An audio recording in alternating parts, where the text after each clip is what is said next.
বসেই আছে, আয় নাম নাম।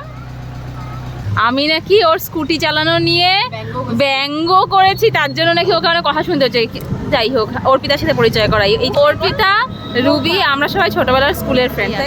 তো আজকে আমরা এই দোকানটাতে বসবো না, আজকে আমরা ওই ভেতরের দোকানটাতে বসবো। ঢুকলাম কি ঢুকলাম না, এরা মোবাইল অ্যাডিক্টেড সব মানুষজন, কি বলবো আর। আমি কিছুই বলবো না, আমার কেউ ফটো তুলে দেয় না। ওই যে সব দোষ আমার।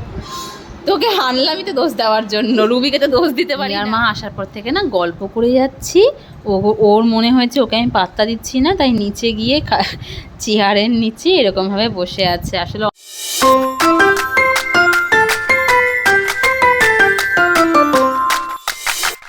Good morning everyone, welcome back to the channel to a new blog. সকালটা বাইরে বৃষ্টি, আর এই যে হাতে কাঁঠাল, আম, কলা, দুধ সব কিছু দিয়ে আম কাঁঠালের রস এই দিয়ে শুরু করছি আজকে।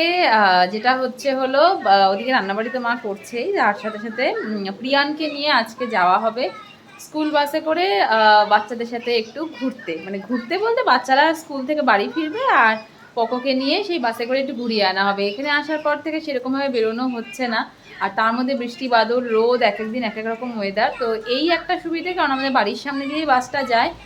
স্কুলে যাওয়ার সময় তো আর পকো ঘুমিয়ে থাকে, যাওয়া হয় না। তো এখন যখন রিটার্ন যাবে তখন ওই বাসের মধ্যে করে তুলিবাড়ি অবধি ছেড়ে দিয়ে, কারণ বাসটা আবার আমাদের বাড়ির সামনে এসেই দাঁড়াবে। তাই বাবা মা বললো যে আজকে পকোকে নিয়ে যাই, ওর ভালো লাগবে, কারণ কিছুদিন বাদে ও স্কুলে যাবে। তো ও বিষয়গুলো এখন আস্তে আস্তে বুঝতে পারবে, স্কুলে যাওয়া কাকে বলে। তাহলে ও যখন স্কুলে যাবে তখন ওর অতটা ডিফিকাল্ট মনে হবে না, হয়তো বা, জানি না। তো যাই হোক, এখন আমি আগে ব্রেকফাস্টটা করে নিই, পকোকেও খাইয়ে দিয়েছি, তারপরে ওকে রেডি করে দেবো। আমাদের ঘুম থেকে উঠতে উঠতে বাবার বাজার ঘাট কমপ্লিট। মার এই যে মাছ ভাজা হয়ে গেছে, পকোর জন্য এখানে শিঙ্গি মাছটা ভাজা বসিয়েছে মা। আমি বললাম তুমি রেডি হও, আমি এটা উঠিয়ে নিচ্ছি। কি তোমরা দুজন রেডি? Poco ready? কোথায় যাচ্ছ?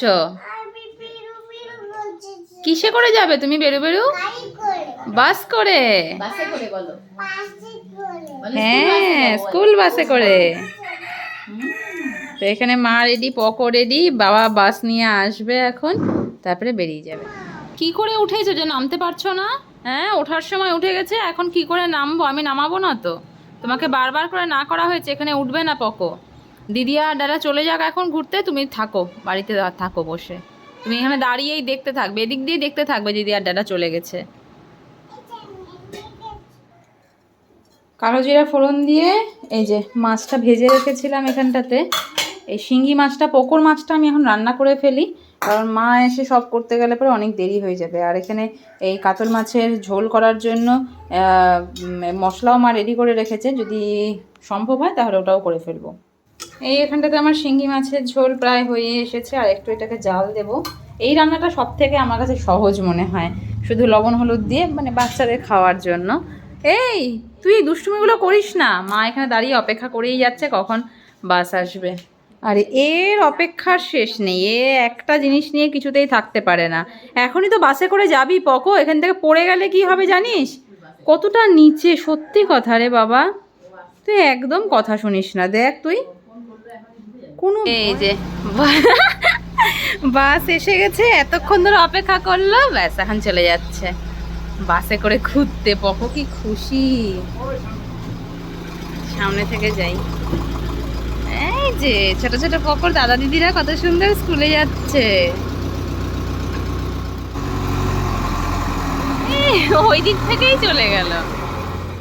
বাস আসার আগ পর্যন্ত মা কতক্ষণ ধরে বলছে যে বাসে উঠবে, ভিডিও করবে, আর এত তাড়াহুড়ো যেটা হয় আর কি, স্কুলের বাস হলে যেটা হয়, বাচ্চাদের তো এখন যত তাড়াতাড়ি সম্ভব বাড়িতে যেতে পারলে পরে ওদের ভালো। তো এই বাস তো আর দাঁড় করানো যাবে না অতক্ষণ, অনেক বাচ্চা বসে আছে ভেতরে। নামাতে নামাতে এসেছে অলরেডি, অনেকটাই খালি। এখন শুধু আমাদের এই পাথরঝোড়া সাইডে যতগুলো বাচ্চা আছে সেই বাচ্চাগুলোকে ছাড়তে যাওয়ার জন্য যাওয়া। এই যে এসে গেছে, কিলে বসেই আছে, আয়। কিছুতেই সে নামবে না, নামবে না ও, নাম নাম।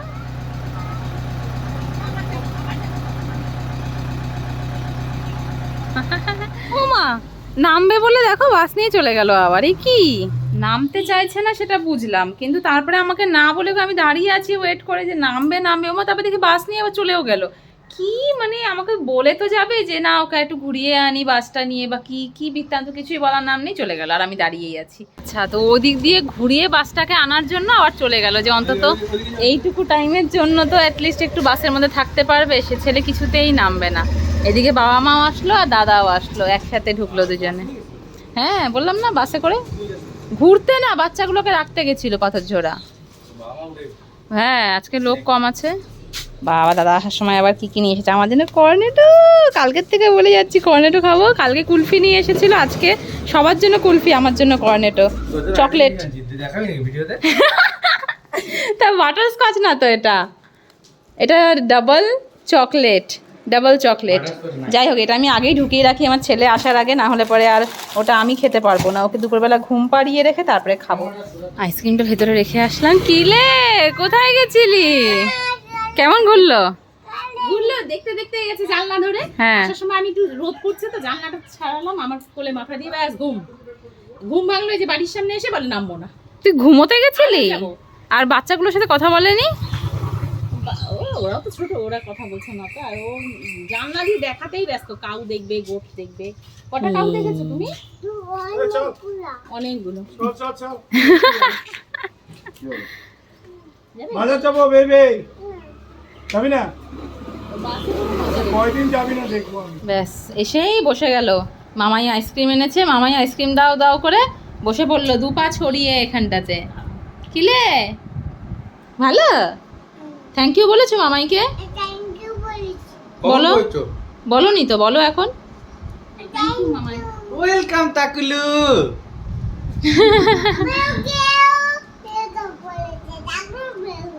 টাকলু ওয়েলকাম বলেছে? আমাকেও টাকলু ওয়েলকাম বলেছে বলে। মা এসে এই যে এখন লেগে গেছে মাছ রান্নার জন্য, আর আমাকে বললে করলাটা একটু কেটে দিতে। তো ঘরে নিয়ে গিয়ে করলাটাকে কাটি একটু ফ্যানের নিচে বসে। ওর জন্য স্নানের জল গরম করা হয়েছে, ও কিছুতেই যাবে না। ও এখন এখানে বসে বসে শশা কেটেছি, শশাই খেতে থাকবে। পকুক ওদিকে অনেক কষ্টে স্নানে ঢুকিয়ে দিয়ে আসলাম, আর এই যে মার এখানে করলা ভাজাও বসে গেছে। মাছ হয়ে গেছে? মানে উঠলো, হ্যাঁ অনেক কষ্টে। দেখি মাছের ঝোল। হালকা ঝোল লাগে। বাহ, মাছের মাথাটা কে খাবে? আমি আমি এইখানে পকর মাছের ঝোল, আর এখানে হচ্ছে আমাদের মাছের ঝোল, আর এই যে স্যালাড, আর এই হচ্ছে করলা ভাজা। এই হচ্ছে আজকে ছিমছাম রান্না, তাই না? আর কি ইসে করবো? কি? বের করতে ও তেঁতুলের টক, হ্যাঁ এটা আমার খুব ফেভারিট। সেই যে বপি ছাড়িয়ে রেখে গেছিলো তেঁতুলগুলো, ওগুলো ওই যে বলেছিল না ছাড়িয়ে রাখলে পরে মানে ফ্রিজে অনেক দিন ধরে রাখা যায়, তো সেই রাখা হয়েছে। তবে বপি বলেছিল বিচিগুলো ছাড়িয়ে রাখতে, কিন্তু এখানে বিচি সহই রাখা আছে। তো এখন হাফ হবে এই যে টক, আর হাফ আবার রেখে দেওয়া হবে। এবার এটা আমাদের কী করতে হবে? এই টকটা আমি কোনোদিনও বানাইনি। কী করতে হবে? ভিজিয়ে রাখবো। মা রান্না হয়ে গেছে, আর সব শেষে এই যে তেঁতুল পড়েছিল কিছুটা, তো সেই তেঁতুলের মাখা, সেই তেঁতুল মাখাটা আমি বানাচ্ছি। জলটাই এই বসে বললাম খেতে। এই সব থেকে প্রিয় আমার মাছের মাথাটা দেখছি, আর এখানে করলা ভাজাও প্রিয়, আর তার সাথে এই যে টক। আজকে প্রিয়ানকে ঘুম পাড়াতে গিয়ে একটু মোবাইল ঘাটাঘাটি করছিলাম, তখনই হঠাৎ করে রুবি ফোন মেসেজ করলো যে ও এসেছে শিলিগুড়ি থেকে, তো আজকে দেখা করবো নাকি, কারণ অর্পিতাও এসেছে। তো সবাই আজকে বাপের বাড়িতেই আছে, যে যার নিজের জায়গায়। তো বললাম যে ঠিক আছে, কারণ কাল পরশু দেখি আমারও শিলিগুড়ি যাওয়ার কথা হচ্ছে, কাল না হলে পরশু আমিও বেরিয়ে যাব। তারপর আবার কবে দেখা হবে জানি না। তো ওই জন্য যাই, এখন ওয়েট করছি, ওরা আসবে, আমিও এখান থেকে যাব একটা জায়গায় দেখা করে, সেখানে গিয়ে ডিসাইড করবো যে আমরা কোথায় যাবো। ওই কোনো একটা জায়গায় বসে একটু চা টা খাওয়া দাওয়া। এই যে রুবি, অর্পিতা। রুবিকে কদিন আগে আমার ব্লগে দেখিয়েছি, ওকে নিয়ে নাকি সেটা, সেই ব্লগটা নিয়ে নাকি কি হচ্ছিল, সেই ব্লগ নিয়ে তুই আমাকে ওখানে অনেক ইয়ে করছিস। আমি নাকি ওর স্কুটি চালানো নিয়ে ব্যঙ্গ করেছি, তার জন্য নাকি ওকে অনেক কথা শুনতে হচ্ছে। যাই হোক, অর্পিতার সাথে পরিচয় করাই। এই যে অর্পিতা, ওর ও নাকি বৃষ্টিতে বাইচে যাবে বললো। তো যাই হোক, অর্পিতা, রুবি, আমরা সবাই ছোটবেলার স্কুলের ফ্রেন্ড, তাই তো? তো আমরা যাচ্ছি এখন ফ্লাইওভারে চা খেতে, চা পকোড়া খেতে। চলো, এই আমাদের ফ্লাইওভারের সামনে যেই দোকানটাতে বসে আমরা ডাব খাই, চা খাই, এই দোকানটাতেই আসি। তো আজকে আমরা এই দোকানটাতে বসবো না, আজকে আমরা ওই ভেতরের দোকানটাতে বসবো, কারণ রুবি আর অর্পিতা নাকি এর আগের দিন এসছে, ওরা বললো যে এখানটাতে পকোড়া আর চা খুব ভালো বানায়। এই হচ্ছে ভেতরটা সোনুদা ধাবা। এটার নাম অনেক শুনেছি কিন্তু এটাতে আসা হয়নি। আজকে ফাইনালি একদম একদম এই দুই ব্যক্তির জন্য আজকে আমার এখানটাতে আসা। হ্যাঁ ওর নালে ও বলছিল ঘিস ভ্যালি, তারপরে চেঞ্জ করলো ওর পেতা, তাই না? ঢুকলাম না, এরা মোবাইল অ্যাডিক্টেড সব মানুষজন, মানে কি বলবো, গল্প গুজব করতে আসলাম না, মোবাইল নিয়েই বসে আছে। কি বলবো আর, একটু গল্প গুজব কর, এতদিন পর দেখা হলো সবার সাথে, তা না মোবাইলটা হাত ছাড়াই করতে চায় না, সারাটাক্ষণ মোবাইল। দেখ আসলাম একটু চা পকোড়া খেতে, এসে ব্যাস শুরু করে দিল, মানে কি বলবো আর। আমি কিছুই বলবো না, আমার কেউ ফটো তুলে দেয় না। ওই যে সব দোষ আমার। তোকে আনলামই তো দোষ দেওয়ার জন্য, রুবিকে তো দোষ দিতে পারি না। একজনকে শুনে আরেকজনকে ইয়ে করতেছে, ব্যাপারটা বাবা দেখা একটু এদিকে তাকা, এদিকে তাকা, একটু বল সুন্দর করে, কি তুমি, কে তুমি? আমার সব দোষ আমার। সব দোষ তোমার? যত দোষ ওর নন্দ ঘোষ, এই নন্দ ঘোষটা হচ্ছে ওর পিতা। আমার একটাও ফটো নাই, কিন্তু দোষ আমার। ওরে বাবা, এত কষ্ট আর মেনে নেওয়া যায়। এখানকার এই বিখ্যাত পকোড়া, এটা কি পনির পকোড়া? না ভেজ। এটা পনিরও ভেজই রে, যাই হোক এটা হচ্ছে সবজির পকোড়া, এটা পনির পকোড়া। একজন বলছে পনির পকোড়া, একজন বলছে ভেজ পকোড়া। আসলাম কি আসলাম না, পুরো এই যে ভর্তি হয়ে গেল, তাই না?